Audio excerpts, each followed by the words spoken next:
Armed with razor-sharp swords, immense skill, and possibly the most drippy attires in all of anime, ladies and gentlemen, I present to you the Hashira. What's up, anime weebs and snooty manga readers? We are back again today with another video on the wildly colorful but eerily bleak world of Demon Slayer. This time though, we're not going to be focusing on the kind-hearted protagonist Tanjiro, Finally, inner peace. or his adorable sister Nezuko. We'll be talking about the Hashira, the pillars of the demon-slaying world. Yeah, and that's pretty literal too. The word pillar in Japanese literally translates to Hashira. And just like pillars, they hold up the entire structure of the world of Demon Slayer, helping to bring some balance to the havoc wreaked by the 12 moons, the right-hand demons to the big bad of the entire series, Muzan. Their ranks are made up of the biggest, baddest, and the fastest of the Demon Slayer Corps, and they're the only ones who can hold a candle to some of the most powerful demons, with many of them usually having at least one kill from the lower ranks of the 12 moons. Hashira are ranked in the Demon Slayer Corps according to their strength, and they only answer to the head of their organization, Kaguya Yashiki. There's a whole wide variety of power and ability that a Hashira can have, but throughout the ages since the establishment of the Demon Corps, there has always been a flame-breathing and a water-breathing Hashira. The rest of the lineup may change, but at any given point in time, every Hashira has their own distinct style of breathing, which they have mastered to perfection. As anyone who's followed the series knows, there is no room for error when fighting any of the 12 moons. One false move, one wasted breath, and you would find yourself gazing down at your own headless body. Yes, they are that ruthless, and so the Hashira have to be a step ahead. As the demon Akaza rightly put it to the former Flame Hashira Rengoku, the demons can heal a severed arm in an instant, but when a Hashira is cut down, that's it. They lose blood, they grow weak, and they die. Just like every other human. Sure, they can slow their demise with some special type of breathing or something, but that's like putting a band-aid over a gaping hole, delaying an eventuality. For this reason, every hit has to count, every swing has to matter, every Hashira must be perfect. As you can probably imagine, the selection process to join the ranks of the Hashira is pretty rigorous. In general, there are two major ways to get in among the best 9 in the Demon Corps. First of all, the aspirant must have reached the very top rank of the organization's Demon Slayers, the rank known as Kinoe. As long as this condition is met, the others can follow. One of such others is to kill at least 50 demons. This sounds fairly easy in theory, Easy peasy lemon squeezy. but in reality, it's quite the opposite. The more demons a Corps member kills, the brighter they blip on the demon's radar. The likelihood that they'll run into one of the 12 Kizuki or 12 moons increases with every kill, and sooner or later, they'll run into them. When that happens, it hardly ever turns out well for the Demon Slayer.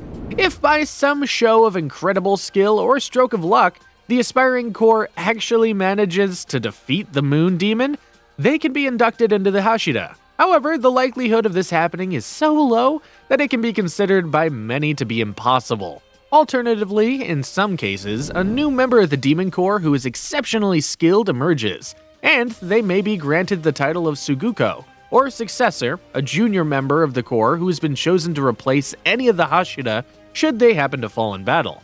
Every Demon Corps member aspiring to become a Hashira is mandated to undergo mandatory training designed specifically to unlock the full potential of the body and the mind. Different parts of training are overseen by the Hashira themselves, and they take part in it as well, killing two birds with one stone as they train the next generation of Hashira and test their own might against hordes of some of the best demon slayers in the entire world. Every Hashira possesses enhanced physical strength and speed, allowing them to keep up with demons that have hundreds if not thousands of years to hone their minds and bodies. Demons who've had their very beings enhanced by the essence of those that they feast on.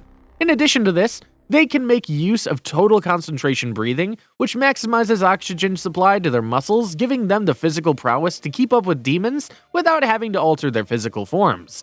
Finally, most of the Hashira, with the exception of a few, have managed to unlock their Demon Slayer marks during combat with demons, granting even more physical fortitude and enhancing their tactical abilities in the heat of battle.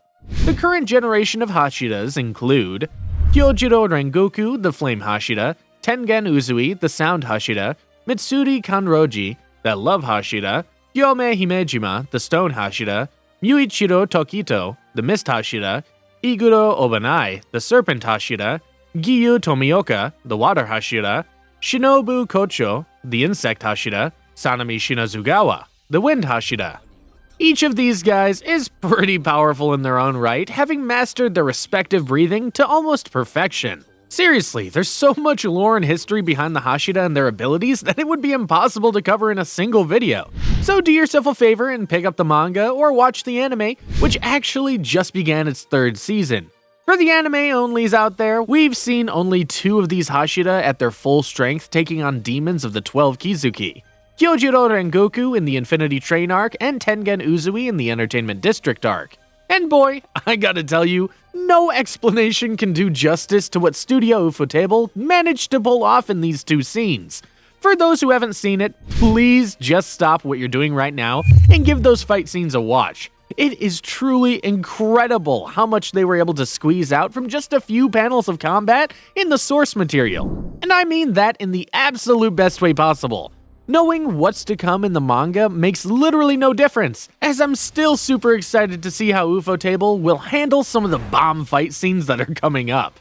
Demon Slayer is one of the few animes that most people would recommend above the manga, and the manga is pretty freaking good, considering how it was the first publication in years to shake up the absolute dominance of Eiichiro Oda's shonen juggernaut One Piece, as one of the highest selling manga of all time.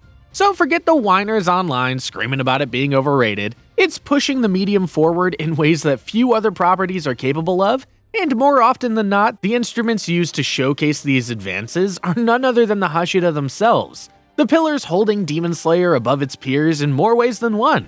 Do you agree with our breakdown? Maybe there are some other cool facts about the Hashira that I left out.